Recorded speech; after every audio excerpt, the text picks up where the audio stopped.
The great thing about going from New Zealand to Honolulu is that you get to go back to the future.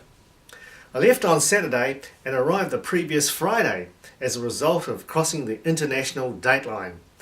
Naturally, I had to book the hotel for the night before I left, something to be aware of in this circumstance.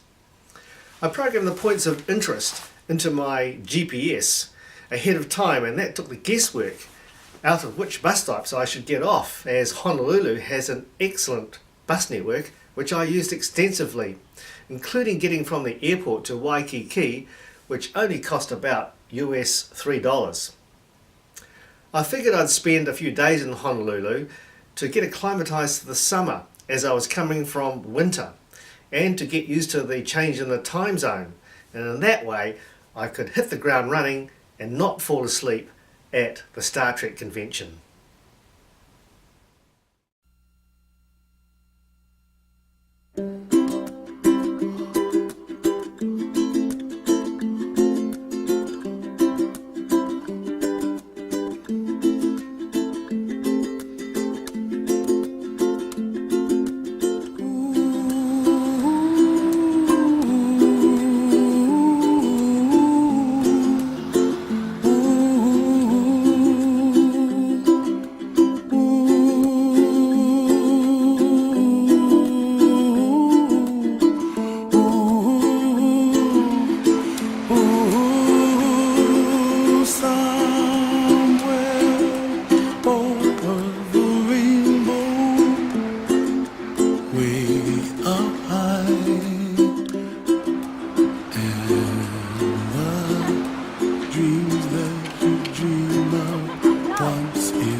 Dreams that you dream of, dreams really do come true.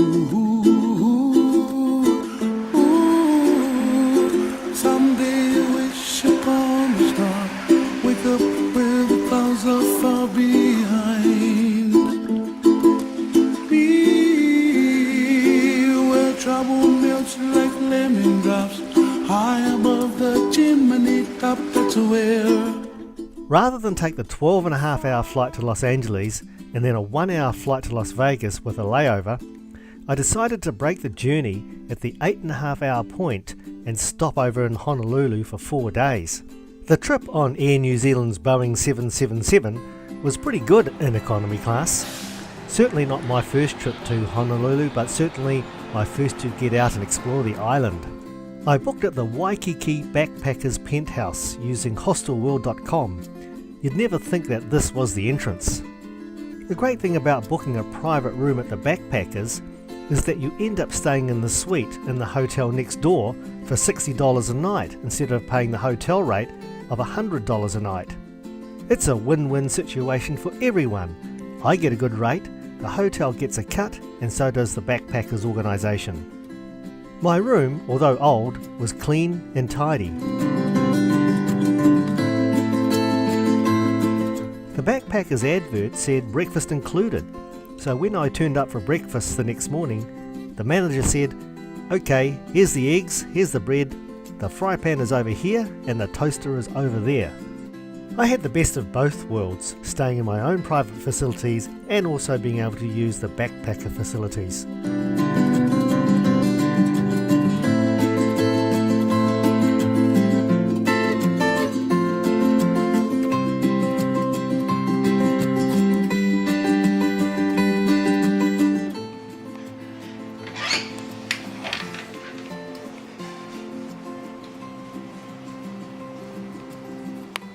The hotel lobby has free wireless, so here's Mum Skyping her hubby in South Africa, and one daughter plays with her friends on her iPad, and the other daughter texts her friends on her iPhone.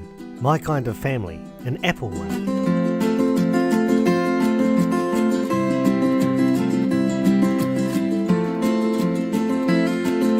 There's no shortage of places to eat and shop in Waikiki, and you'd be hard pressed to find something you didn't like.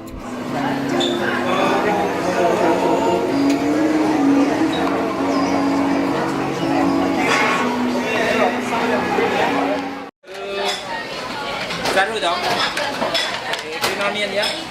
Pardon? Green onion. Yeah, okay. That good? Yeah, okay. Thank you. Somewhere over the rainbow, way up high, and the dreams that you dream of once in a lullaby.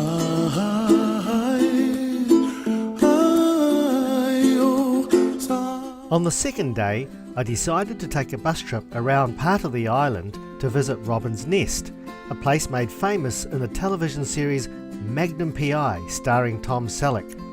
Robin's Nest is where Magnum P.I. lived. The return trip by bus is only about $5 US, and I had already downloaded bus timetables, so I knew exactly how to get there. The bus went past the famous Diamond Head. You can climb that hill, but I didn't. It's an interesting journey as you weave through the suburban areas, finally reaching Hanamau Bay, a magnificent reserve area where you have to transit buses. Somewhere over the rainbow, bluebirds fly, and the dreams that you dream of, dreams really do come true. Someday wish upon a star, wake up where the clouds are far behind me, where trouble melts like lemon drops, high above the chimney top. That's where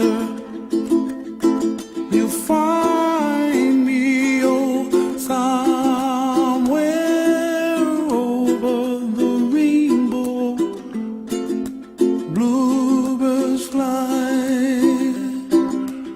and the dream that you dare to, oh why can't I?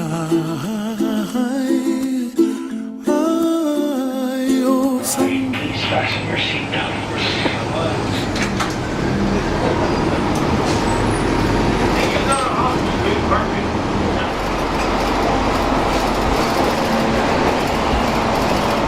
Bus stops are marked on Google Earth, so I knew exactly which stop to get off. And besides, I had my handheld GPS, so I knew where I was within several meters at all times. Along the blowhole. Next stop for Sandy Beach.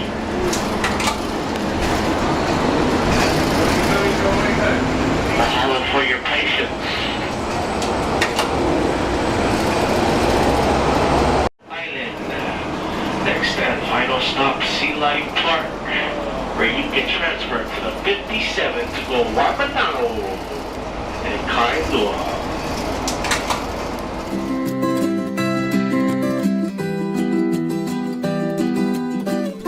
At Sea Life Park, you have to transit buses again. I didn't feel any urge to visit Sea Life Park, only to visit the toilet, which is what the driver did as well.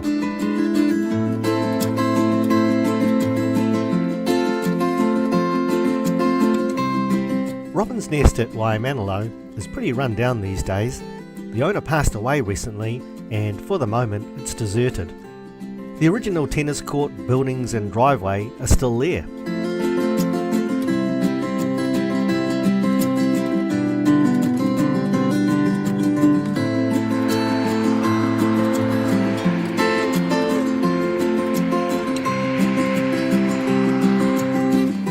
To get to the front of the house, it has to be low tide, but it was high tide when I arrived, so I missed out.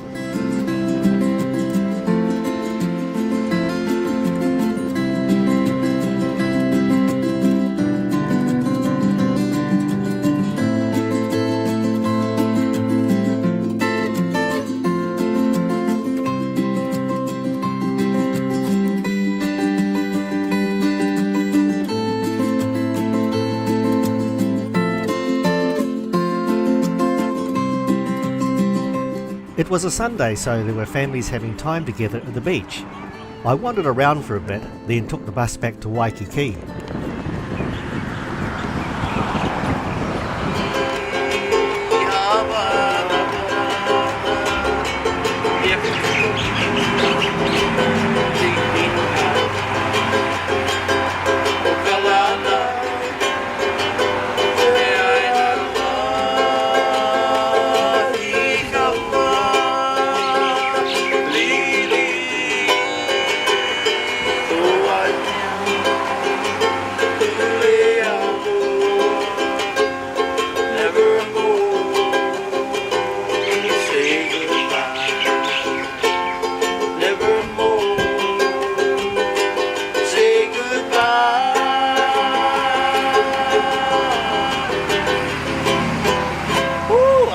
I see.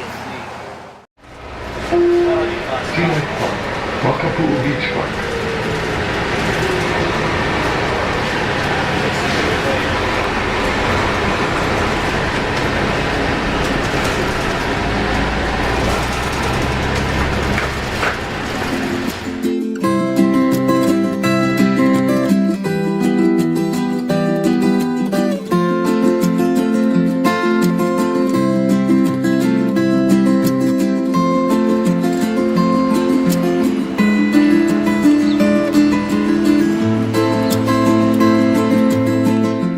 About Hawaii is that most people wear shorts and jandals, so I felt really at home.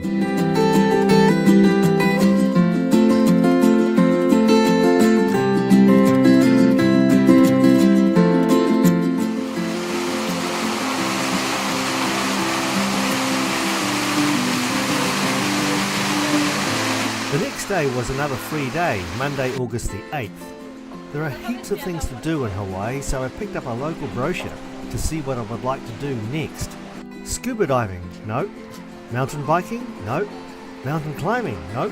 Fishing? No. Surfing? No. Pearl Harbor? No. A submarine ride?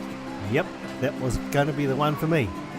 As soon as I saw that, I rushed down to the Port Hilton, which wasn't very far away, and bought one of the last tickets for the 1 p.m. sailing. The cost was about $100 US. I had to run from the ticket office and just made it to the Atlantis ferry, which takes you out to the submarine.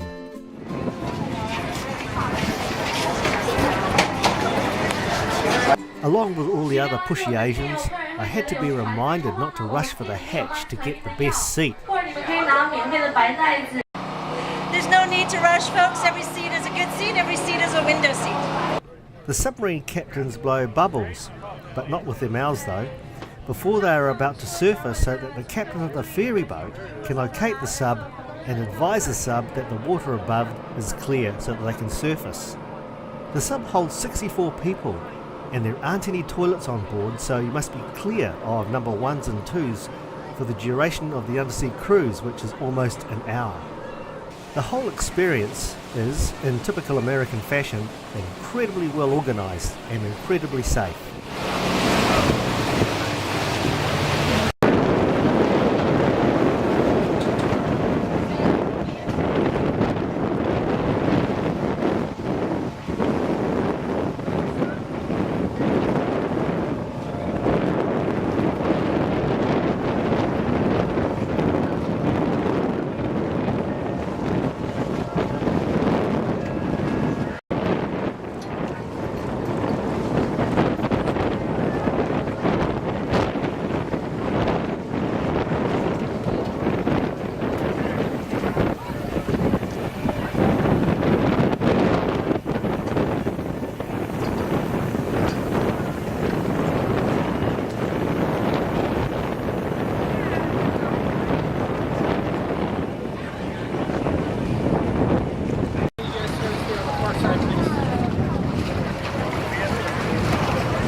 I don't think they're playing anything right now, Johnny.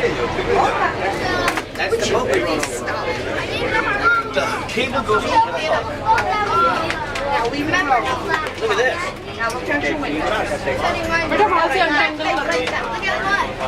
There's a fish. Give them their cameras. What fish do you want to Get it. Like it. Do you think that could have been the Hawaii? देखो Ania. Surrounding us. These little fish are all around. I call mackerel. Come out that window. You'll be able to catch them here. And underneath the ocean. As of right now, we are covered by the ocean. They are free, so you can grab as much as you want. No fishing. I also heard they make great souvenirs. Take some of this. They weave in and out of the crowd. Bigger fish can get them. Wow, guys, we got lots of beautiful pennant butterfly fish, sea butterfly fish, goldfish, all around. Real quick, pretend you're the captain facing the front. If you're driving the sub, the left-hand side would be this side, right? Right on this side. Left is little as your port. You can remember this, so there's 4 letters in port and 4 letters in left. Easy, right here on this side. Now, starboard side, don't panic. We're going to turn it around for you guys right after, so you're going to see it too. But if you want to remember which side is starboard, you just remember that you're on port. Got that? Hello, fishy. Mia, Risha, देखो. हम लोग को hello.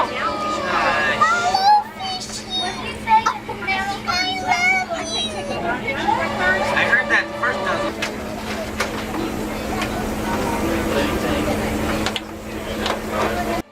You don't have to worry about which side of the sub you sit on because the cruise goes to specific points on the seabed.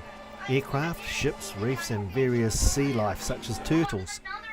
The captain takes the same route on the return journey, so each side of the sub gets to see exactly the same thing. There's little territorial that when sharks come into the area, they actually gang up on them. They'll swim in a large group, chase them away from their territory. One thing 112. And actually this means our next wing is coming into view already.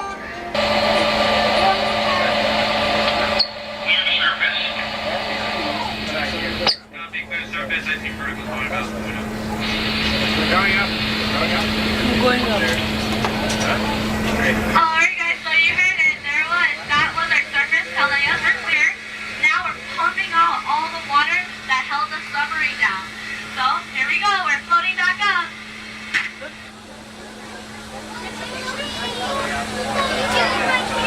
जब आधा हो जाएगा पानी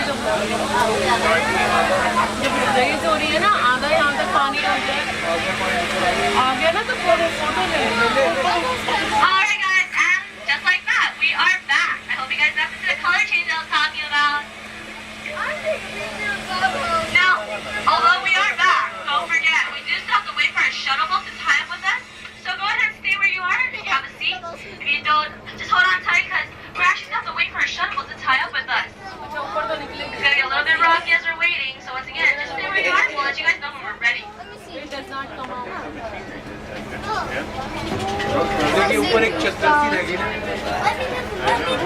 Songs I got on my phone. If you guys are sitting near the hatch though, just watch it for a little bit of water that will in. It'll only be a drop or two. But if you're lucky, it might be a gallon or two.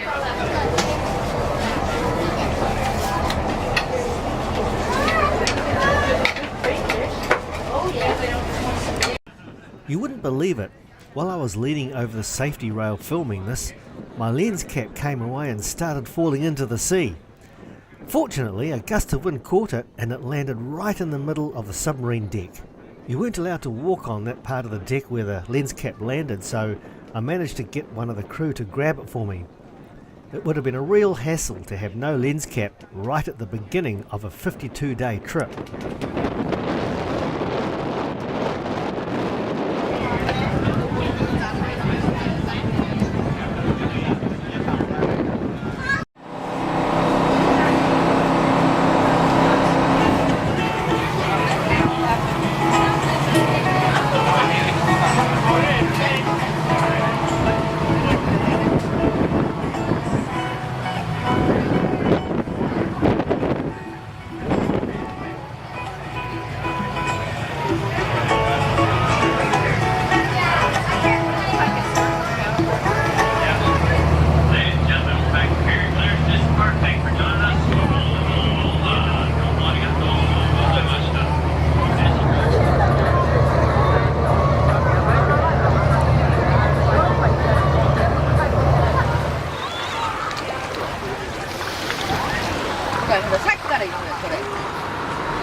bigger and brighter in America, and the next day when I left, I couldn't even finish the beer that I had bought.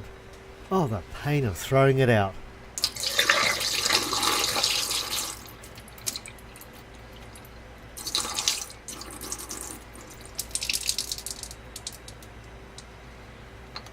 Top, that's where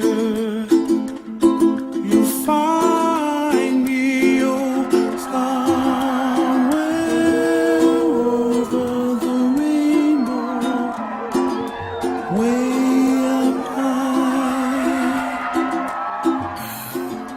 The dreams that you dare to, why can I?